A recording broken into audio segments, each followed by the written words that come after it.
السلام علیکم ورحمۃ اللہ وبرکاتہ۔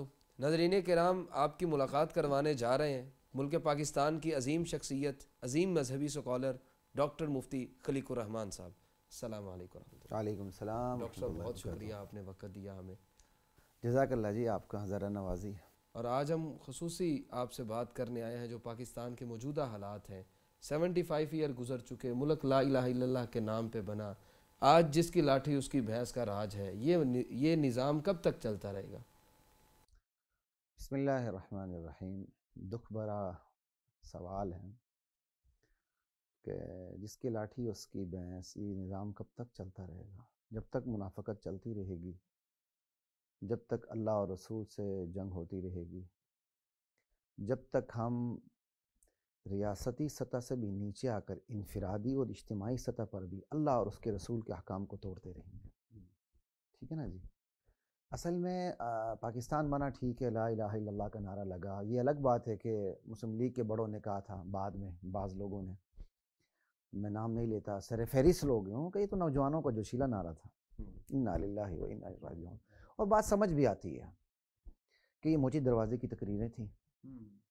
میں ان مذہبی لوگوں کے حق میں نہیں ہوں جو بعض ہمارے قائدین کی تقریروں کو کھینچ کر اسلامی ثابت کرنے کی کوشش کرتے ہیں، تو میں تو کہتا ہوں کہ بے نظیر بھی تو اسلام کی دشمن تو اسلام کے خلاف باتیں تو نہیں کرتی تھی، ایک اس کی چیزیں تھیں جو بعد میں شاید اس نے معذرت کی نہیں کی، الگ بات ہے، نام تو سب اسلام کا، اسلامک ٹچ تو ہر ایک نے دیا ہے آج کے دور ہاں میں جی، یہ اسلامک ٹچ جو ہے نا، یہ پاکستان جب بنا تو پاکستان اسلامک ٹچ کے بغیر بن ہی نہیں سکتا تھا۔ صحیح بات، تو وہ اسلامک ٹچ یہ آج تک چل رہا ہے۔ ٹھیک ہے جی، تو یہ ایک الگ دکھ بری کہانی ہے۔ ایک آپ کا سوال اتنا لمبا چوڑا اور گہرا اور اس کی گہرائی اتنی کہ میں اس پہ کیا بات کروں، لیکن میں اس کو سم اپ کرتے ہوئے بات کرنے کی کوشش کرتا ہوں۔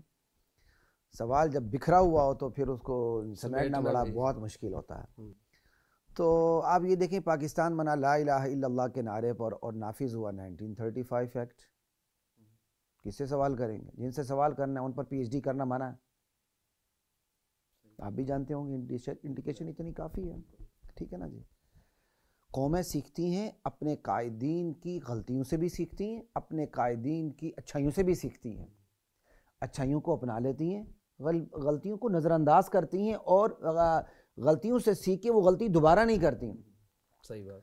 ہم ایسی قوم ہیں کہ ہم جس سے دشمنی کرتے ہیں اسے شیطان بنا لیتے ہیں، اور جسے قائد بنا لیتے ہیں اسے معصوم بنا لیتے ہیں۔ صحیح بات، یہ ہماری ایک اپنے قائد سے سوال کرنے کی جرات نہیں، اسے معصوم، تعظیم اور تقدیس کا ہم وہ مرتبہ اپنے قائد کو دیتے ہیں کہ الامان والحفیظ۔ آج بھی آپ دیکھ لیں، بعض قائدین کا جھوٹا زمزم سے بھی آگے چلا گیا، ایسا ہے کہ نہیں؟ ہم اللہ اور اس کے رسول کی غلامی کی رسی کو توڑ کر اپنے سیاسی پنڈتوں کی غلامی میں داخل ہو چکے ہیں۔ جلسے، جلوس، ہڑتالیں، ٹھیک ہے جی، لیکن اس دوران نماز، روزے سب معاف، سب کچھ چھوڑ کوئی مطلب وہ نہیں۔ ایک الگ کہانی ہے، ایک الگ سوال کے جواب ہو سکتے ہیں۔ میں آپ کوشش کروں گا کہ آپ کے سوال کے دائرے میں رہنے کی کوشش کروں۔ جو ملک لا الہ الا اللہ کے نعرے پر بنا، وہاں آپ نے 1935 ایکٹ کو بطور آئین نافذ کر دیا۔ اس سے بڑی غداری، اس سے بڑی یعنی بے حکمتی اور کیا ہو سکتی ہے؟ اور جب آپ نے ایسے کیا تو اب عوام کا، علماء کا، دانشوروں کا اور تحریک پاکستان کے قائدین کا فرض تھا، جو سمجھتے تھے کہ یار ہم نے یہ ملک اس لیے لیا کہ یہاں لا الہ الا اللہ کا نفاذ ہو، تو انہوں نے، بہت سے قائدین نے اپنا کردار ادا کیا، جس میں مولانا شبیر احمد عثمانی جیسے سر فہرست ہیں، اور بھی بہت سے ہیں۔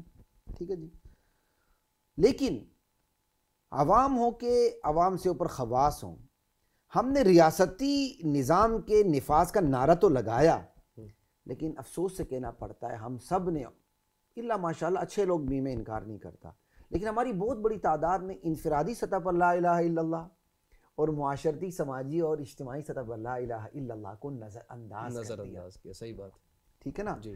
اور اس نظر انداز کرنے کا نتیجہ یہ ہے کہ ظالم کا تسلط مزید مضبوط ہوتا چلا گیا۔ یہ نظر انداز کرنے کی کیا وجہ تھی؟ بے عملی، بد عملی، بدعقیدگی، اور کیا ہے؟ صحیح۔ چور چاہے گا اس کا ہاتھ کٹے؟ نہیں چاہے۔ زانی چاہے گا کہ سر عام اس کو سزا ملے؟ نہیں چاہے۔ شرابی چاہے گا کہ سر عام اس کو سزا ملے؟ کبھی نہیں چاہے گا۔ جمہوریت کے زور پر تو آپ کیا کر سکتے ہیں، پھر ایک الگ کہانی شروع ہو جائے گی، ٹھیک ہے نا جی۔ تو بات یہ کہ انفرادی اور اجتماعی سطح پر ہم نے بے عملی کا مظاہرہ کیا، ٹھیک ہے، نہ ہماری انفرادی سطح پر ہمارے اندر اسلام ہے، نہ ہماری اجتماعی معاشرتی اور سماجی سطح پر اسلام ہے، تو ریاستی سطح پر جتنے مرضی نعرے لگائیں وہ نہیں ہوگا۔ صحیح۔ نبی علیہ السلام کی حدیث ہے اور صحیح سنن ابن ماجہ کی حدیث ہے، جس میں 5 خصلتوں کے بارے میں نبی علیہ السلام نے امت کو تنبیہ کی ہے کہ اگر یہ 5 خصلتیں پیدا ہوں گی تو پھر 5 نتائج کا بھی سامنا کرنا پڑے گا۔ ان میں سے ایک یہ ہے وَلَمْ يَنْقُضُوا عَهْدَ اللَّهِ وَعَهْدَ رَسُولِهِ إِلَّا سَلَّطَ اللَّهُ عَلَيْهِمْ عَدُوًّا مِّنْ غَيْرِهِمْ فَأَخَذُوا بَعْضَ مَا فِي أَيْدِيهِمْ۔ جو قوم جب یہ میری امت اللہ اور اس کے رسول سے کیے ہوئے وعدوں کو وفا نہیں کرے گی، توڑ دے گی، اللہ تعالیٰ ان پر باہر کے دشمن کو مسلط کر دیں گے، اور فَأَخَذُوا بَعْضَ مَا فِي أَيْدِيهِمْ، ان کے ہاتھ میں جو بچا کھچا ہوگا، جو سلطنت ہوگی، جو شہر ہوں گے، جو جائیدادیں ہوں گی، جو سورسز ہوں گے، ریسورسز، سب کچھ وہ ختم ہو جائے گا۔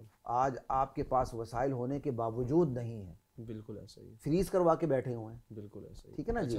تو بات یہی جو آپ نے کہا نا کہ ظالم کا تسلط کیسے ختم ہوگا؟ ظالم کا تسلط انفرادی زندگی ہم ٹھیک کریں، اجتماعی زندگی ٹھیک کریں، ریاستی زندگی ٹھیک کریں، تب ظالم کا تسلط۔ پہلے فرد سے بات شروع ہوگی، مجھے اپنی جگہ ٹھیک ہونا ہے، آپ کو اپنی جگہ، ہر بندہ اپنی جگہ پہلے ٹھیک ہو۔ محنت دونوں طرف سے ہوگی، بسا اوقات ہم فرد کی بات کر کے نا اوپر نظر انداز کر دیتے ہیں، تدریج یہی ہے، ترتیب یہی ہے، فرد سے بات شروع ہوتی ہے، فرد، گھرانہ، معاشرہ، ریاست۔ چونکہ اسلام مکمل ہو چکا ہے، اب جس کا جہاں زور پڑتا ہے وہاں اس نے تربیت اور اصلاح کا کام، امر بالمعروف اور نہی عن المنکر کا کام فرد کی زندگی پر بھی سطح پر بھی کرنا ہے، اور اجتماعی سطح پر بھی کرنا ہے، اور ریاستی سطح پر بھی کرنا ہے۔ اب دیکھیں، فرد کی محنت معاشرے سے ہوتے ہوئے ریاست پر اثر انداز ہوتی ہے، اور ریاست میں کوئی نیک آدمی آ جائے تو اس کی نیکی کا اثر معاشرے سے ہوتے ہوئے فرد کی زندگی پر منتقل ہو جاتا ہے۔ اس کی چھوٹی سی مثال دیتا ہوں، شہید ضیاء الحق سے بہت سے لوگوں کو اختلاف بھی ہو سکتا ہے، ہمیں بھی کئی چیزوں میں اختلاف ہو سکتا ہے، کوئی بڑی بات نہیں، لیکن دیکھیں اس بندے نے آتے ہی نماز کو فروغ دیا، صوم و صلات کو فروغ دیا ہے کہ نہیں؟ بالکل۔ وہ پاکستان کا واحد حکمران تھا جو 5 وقت کا نمازی تھا، اور نماز کے ٹائم پہ باقاعدہ کیا کہتے ہیں وہ نشست برخاست کی جاتی تھی عارضی طور پر، اور با جماعت نماز ادا ہوتی تھی، اور پاکستان کا وہ واحد حکمران تھا جس کے آنے کے بعد سرکاری اداروں میں باقاعدہ سرکاری مسجدیں بنیں، اور باقاعدہ نمازوں کے سرکاری وقفے شروع ہو گئے۔ اس سے پہلے کہاں تھا؟ نہیں تھے، ٹھیک ہے نا جی۔ تو ریاستی زندگی کا اثر بھی فرد پر ہوتا ہے۔ ایک بہت بڑا ادارہ یہاں ہمارے اسٹیٹ بینک ہی کی میں بات کر رہا ہوں، یہاں اس کے چیف مینیجر تھے، تو میرا ان سے بڑا تعلق تھا، وہ میرے پیچھے جمعے میں آتے تھے، تو مجھے ایک دن کہنے لگے کہ ڈاکٹر صاحب، شاید مجھے کہنے لگے مولانا کہ میں کیا کروں یہاں بیٹھ کے کہ کوئی اچھا کام ہو سکے۔ وہ نمازی تھے لیکن نماز اپنے دفتر میں پڑھتے، وہ اپنی کرسی پہ بیٹھ کے اچھا کام کرنا چاہ رہے تھے۔ میں نے کہا جی آپ مسجد میں باجماعت نماز ادا کرنی شروع کر دیں، اس کے اثرات دیکھ لیں، آپ حیران ہوں گے۔ جب انہوں نے میرے کہنے پہ، ترغیب پہ، مسجد میں کہا تو اللہ نے ترغیب بندہ دیتا ہے، جب انہوں نے وہاں اسٹیٹ بینک کی مسجد میں باجماعت نماز پڑھنی شروع کر دی، انہوں نے خود ہی اعتراف کیا، کہنے لگے مولانا جو نماز نہیں پڑھنے آتے تھے وہ بھی آنے لگ گئے۔ اللہ، یہ سربراہ کا اثر ہوتا۔ اسی طرح میں ہائی کورٹ میں خطیب ہوں الحمدللہ، اللہ تعالیٰ نے رکھا۔ تو ایک چیف جسٹس تھے، میں نے ایک دفعہ دیکھا تو وہ مجھ سے پہلے ہی میرا جمعہ سننے کے لیے پہلی صف میں بیٹھے ہوئے تھے۔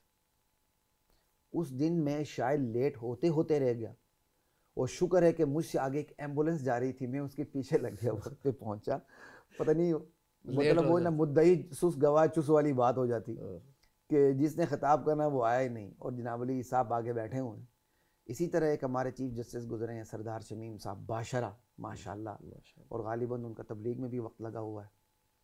تو جب وہ چیف جسٹس بنے تو میں نے ان کو موقع دیا نماز جمعہ پڑھانے کا، بیان میں نے خود کیا، وہ میرے بیان میں باقاعدہ آگے بیٹھتے تھے، تو میں نے انہیں نماز کا موقع دیا، تو شاید انہوں نے پس و پیش بھی کیا یا جو بھی ہے، بہرحال ہم نے ان سے کہا تھا، ریکویسٹ کی تھی، انہوں نے نماز پڑھائی نا ولی، پورے ملک کے میڈیا میں خبر لگی جی، یہاں سے گلگت تک ایک چیف جسٹس نے آ کے نماز پڑھائی۔ جی جی بالکل، جمعے کی نماز پڑھائی۔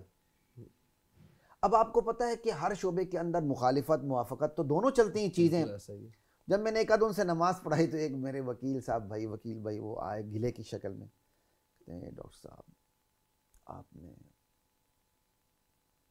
ان سے نماز پڑھا دی آپ نے، تو ان کا نام لیا آپ نے، مطلب وہ اچھا نہیں سمجھتے تھے، آپ نے جی سردار شمیم صاحب سے نماز پڑھا دی. میں کہا نہیں، میں نے نماز چیف جسٹس سے پڑھوائی ہے. بڑی بات. میں نے جواب یہ دیا. صحیح بات. میں نے کہا میں نے سردار شمیم صاحب نہیں پڑھائی تھی، لیکن وہ چیف جسٹس تھے جی، تو چونکہ وکیل صاحب ہیں تو خود بھی میں نے وکالت کی ہوئی ہے، پڑھا ہوا، تو میں نے ان کو وکیلانہ جواب ہی دیا. میں کہا نہیں جی، میں نے چیف جسٹس ادارے کے سربراہ سے نماز پڑھوائی ہے. بھائی ظاہری شکل بھی پوری ہے، اندرون اللہ جانتا ہے، ہمارا حسن ظن ہے، ہم نے آگے کر دی.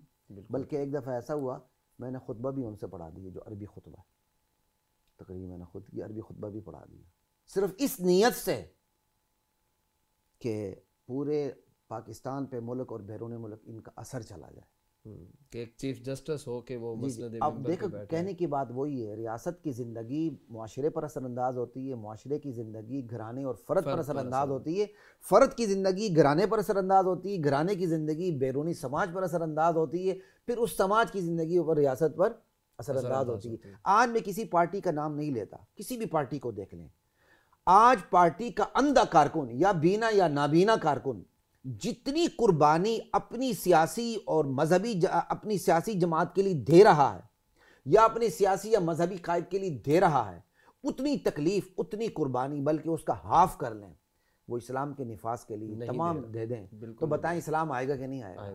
بس یہی تو ہماری کمزوری ہے نا. وَلَقَدْ أَنزَلْنَا